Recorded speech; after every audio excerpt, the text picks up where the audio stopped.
नमस्कार, मी पंजाब डक माझ्या हरभऱ्याच्या प्लॉटमधून सगळ्या महाराष्ट्रातल्या शेतकऱ्याला अंदाज देणार आहे. कारण की बऱ्याच शेतकऱ्याचे फोन येले, थंडी कधीपर्यंत आणि कधी आभाळ येणार आहे, कधी टरबूज लावात, कधी ऊस उगवणार आहे आमचा.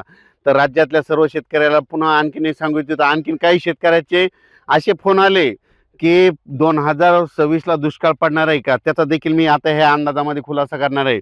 पण सुरुवातीला आधी अंदाज देणार आहे. आज आहे 28 डिसेंबर 2025. आणखीन जवळपास 3 जानेवारीपर्यंत, म्हणजे 3 जानेवारी 2026 नवीन वर्षामध्ये 3 जानेवारीपर्यंत राज्यात थंडी राहणार आहे. 4 जानेवारीपासून म्हणजे जानेवारीच्या पहिल्या आठवड्यात मात्र राज्यात अंशतः ढगाळ वातावरण राहणार आहे.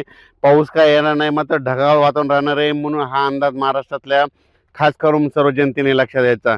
सांगायचं झालं तर पूर्व विदर्भ, पश्चिम विदर्भ, दक्षिण महाराष्ट्र, उत्तर महाराष्ट्र, कोकणपट्टी, खानदेश सगळीकडे चांगलं ढगाळ वातावरण राहणार आहे. त्याच्यामुळं हरभरा पिकाला फुलं लागतात, ज्यांना टरबूज उगवण्यासाठी फायदा आहे, ऊस उगवण्यासाठी खूप देखील फायदा आहे. म्हणून हा अंदाज सर्व शेतकऱ्यांनी लक्षात घ्यायचा. म्हणजे सांगायचं झालं तर नवीन वर्षात जानेवारीच्या पहिल्या आठवड्यात राज्यात ढगाळ वातावरण राहणार आहे, पण महाराष्ट्रात मात्र पाऊस पडणार नाही. म्हणून हा अंदाज सर्व शेतकऱ्यांनी लक्षात घ्यायचा. म्हणजे सांगायचं झालं तर जितके विभाग आहे, पूर्व विदर्भ, पश्चिम विदर्भ, दक्षिण महाराष्ट्र, उत्तर महाराष्ट्र, कोकणपट्टी, खानदेश सगळीकडे जूनच्या पहिल्या आठवड्यात जानेवारीच्या पहिल्या आठवड्यात चांगलं ढगाळ वातावरण राहणार आहे. म्हणून हा अंदाज सर्व शेतकऱ्यांनी लक्षात घ्यायचा. पण राज्यात मात्र आणखी शेतकऱ्याचे फोन आले की 2026ला दुष्काळ पडणार आहे का. शेतकऱ्याला सांगू इच्छितो की 2026 मध्ये सरासरी इतकाच पाऊस पडणार आहे. उदाहरण सांगायचं झालं तर तुम्हाला एक उदाहरण म्हणून सांगू शकतो की एक समजा आमचा परभणी जिल्हा आहे, तर आमच्या परभणी जिल्ह्यामध्ये दरवर्षी 650 ते 700 मिलीमीटर पाऊस पडतो. तर सरासरी तितकाच पडणार आहे. यंदा काय झालं, यावर्षी 2025ला मात्र 1300 मिलीमीटर पाऊस पडला. आणखीन एक उदाहरण सांगतो, सोलापूर जिल्हा आहे. दरवर्षी सोलापूर जिल्ह्यामध्ये 350 ते 450 मिलीमीटर पाऊस पडतो, पण यावर्षी 800-900 मिलीमीटर पाऊस पडला. म्हणजे सांगायचं झालं तर म्हणजे जसा 25ला पडला ना, तितका 26ला पडणार नाही, फक्त सरासरी इतका पाऊस पडणार आहे. म्हणून हा अंदाज लक्ष घ्यायचा. म्हणजे दुष्काळ काय वगैरे पडणार नाही, मात्र जितका पाऊस कमी तितके मात्र पिकं जोरात येणार आहेत. म्हणून हा अंदाज लक्ष घ्यायचा. पुढच्या वर्षी देखील हरभऱ्याचं पीक खूप चांगलं येणार आहे, यावर्षी देखील खूप चांगलं येणार आहे. आणि हे पाहू शकता, आपलं 48 दिवसाचं हरभरा आहे आणि याला रेन पाईपनं पाणी दिलं, आणखीन देखील पाणी चालू आहे, कसा प्लॉट आहे.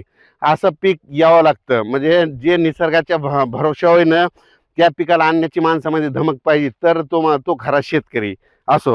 द्राक्ष पट्ट्यातल्या शेतकऱ्याचे फोन आले, पाऊस येणार आहे का. द्राक्ष पट्ट्या शेतकऱ्याच्या अंदाजाची बातमी, पाऊस काय येणार नाही, त्याच्यामुळे काही चिंता करायची गरज नाही.